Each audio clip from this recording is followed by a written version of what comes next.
उत्तराखंड की खबर की ओर, जहां पर लगातार उत्तराखंड में बारिश को लेकर जो है अलर्ट जारी किया गया है और अलग अलग जिलों में आपको बताएं कि जो बारिश का अलर्ट है मौसम विज्ञान केंद्र की तरफ से जारी हुआ है, जिसमें देहरादून समेत 8 जिलों में भारी बारिश की आशंका जताई गई है। मौसम विज्ञान केंद्र की ओर से यह अलर्ट जारी किया गया है। उत्तरकाशी, रुद्रप्रयाग, चमोली, बागेश्वर के लिए अलर्ट जारी किया गया है। इसके अलावा अल्मोड़ा, नैनीताल और पिथौरागढ़ में भी अलर्ट जो है बारिश को लेकर जारी किया गया है। और चप्पे चप्पे पर आपको बताएं कि जिला प्रशासन जो है वो दरअसल तैनात दिखाई पड़ रहा है। एनडीआरएफ की टीम में एसडीआरएफ की टीमों को तैयार रखा गया है, क्योंकि अगर कोई भी अप्रिय घटना होती है तो उसे निपटने के लिए जो है जिला प्रशासन की तैयारी पूरे तरीके से पुरजोर दिखाई पड़ रही है, क्योंकि मौसम विज्ञान केंद्र की तरफ से साफ तौर पर देहरादून समेत 8 जिलों में भारी बारिश का जो अलर्ट है वो जारी किया गया है। मौसम विज्ञान केंद्र की ओर से अलर्ट जारी किया गया है। उत्तरकाशी, रुद्रप्रयाग, चमोली, बागेश्वर के लिए अलर्ट है। अल्मोड़ा, नैनीताल और पिथौरागढ़ में भी भारी बारिश का अलर्ट जारी किया गया, यानी कि गढ़वाल से लेकर कुमाऊं तक जो है, पहाड़ से लेकर मैदानी इलाकों तक जो है भारी बारिश का अलर्ट मौसम विज्ञान केंद्र की तरफ से जारी किया गया है, जिसको लेकर प्रशासन मुस्तैद है।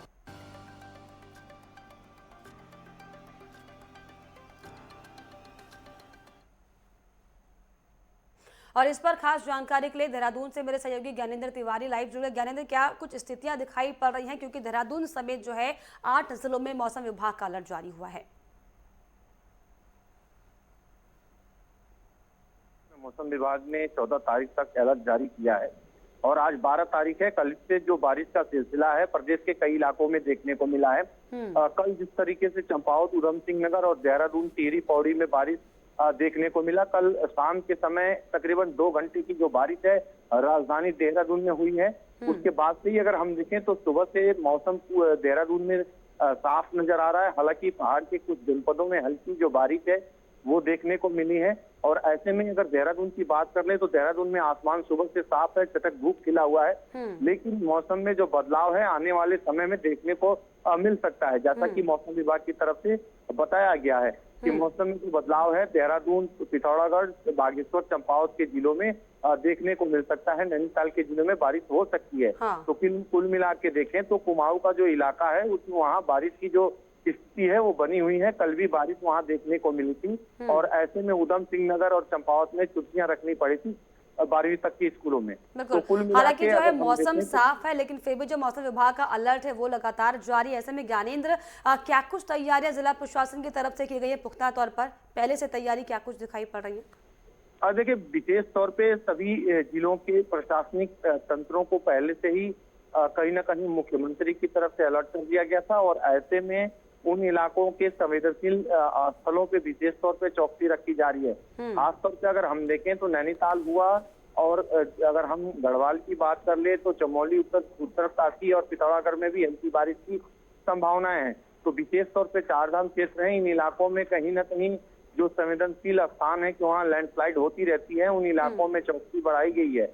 ऐसे में अगर देखें तो राज्य के अंदर एसडीआरएफ की जो टीमें हैं वो तैनात की गई हैं, स्थानीय पुलिस बल भी तैनात हैं। इसके अलावा जो एनडीआरएफ की टीमें हैं वो भी चारधाम के मद्देनजर पहले से ही तैनात हैं। तो चौकसी बढ़ा दी गई है ताकि कभी भी कोई अगर लैंडस्लाइड, हल्की फुल्की घटनाएं होती हैं तो समय रहते सड़कें अगर बाधित होती हैं तो उन्हें साफ कराया जा सके। बिल्कुल, जिस तरीके से जो है चौकसी हालांकि है, लेकिन ऐसे में चारधाम यात्रा चल रही है ज्ञानेंद्र जी, ऐसे में क्या कोई गाइडलाइन जारी की गई है यात्रा को लेकर?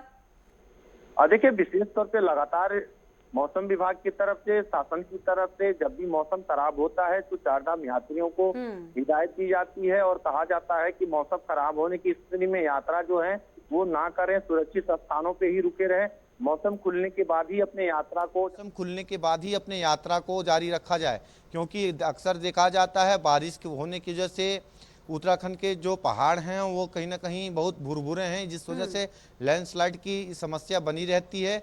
और ऐसे में कई सारी जो घटनाएं हैं हमने देख रखी हैं कि पत्थरों के सड़कों पे गिरने की वजह से कई सारी गाड़ियां उसके चपेट में आती हैं और बड़ी दुर्घटना का शिकार होती हैं। ऐसे में लोगों को हिदायत दी जा रही है कि यात्रा तभी की करें जब मौसम साफ हो। और ऐसे में अभी भी लोगों को हिदायत जरूर दी जा रही हो, लेकिन जिस तरीके से अगर देहरादून की खासतौर पर बात कर ले, रायपुर जो कि डेंगू का प्रकोप लगातार वहां पर बढ़ता जा रहा है और ऐसे में मौसम का बिगड़ना क्या लगता है चुनौतियां राज्य सरकार के लिए भी और स्वास्थ्य विभाग के लिए भी बढ़ने वाली हैं?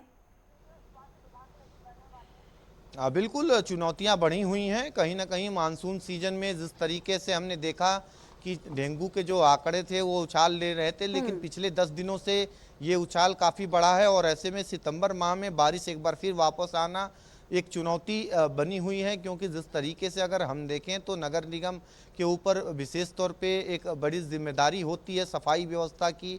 और ऐसे में राज्य के अंदर राजधानी में डेंगू के इतने ज़्यादा मामले और जो मरने वालों की संख्या है वो भी लगातार बढ़ती हुई नज़र आ रही है।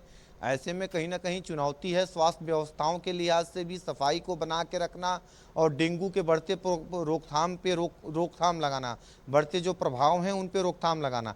तो विशेष तौर पे इस पे निगरानी रखने की जो आवश्यकता है उस पर सरकार जुटी हुई है, लेकिन बदलते मानसून में एक बड़ी चुनौती सरकार के सामने, स्वास्थ्य विभाग के सामने, नगर निगम के सामने बनी हुई है। हालांकि कोशिश की जा रही है कि इस पे विशेष तौर पे रोक लगाई जाए, क्योंकि लगातार आंकड़ों में उछाल हो रहा है। 1200 के करीब जो आंकड़े हैं वो डेंगू के पूरे प्रदेश भर में पहुंचे हुए हैं और देहरादून में ही सबसे ज़्यादा मामले हैं देखने को मिल रहे हैं। ऐसे में कई सारे जो इलाके हैं, देहरादून का पटेल नगर है, रायपुर है, इन इलाकों में सबसे ज़्यादा केस देखने को मिल रहा है। तकरीबन हर दूसरे घर में कोई ना कोई व्यक्ति बुखार से पीड़ित है। तो कुल मिला के अगर हम देखें तो स्थिति सबसे डेंगू से खराब जो स्थिति है वो राजधानी देहरादून की बनी हुई है जो है वो और लगातार कोशिश बढ़ती की जा जा रही रही है, है क्योंकि कि इस बारिश आंकड़ों को पर अलर्ट लगाम भी लगाया जारी जा किया सके। गया, तो वहीं दूसरी तरफ डेंगू का प्रकोप जो है वो भी लगातार बढ़ता हुआ दिखाई पड़ रहा है। बहुत शुक्रिया आपका ज्ञानेंद्र तमाम जानकारियों के लिए।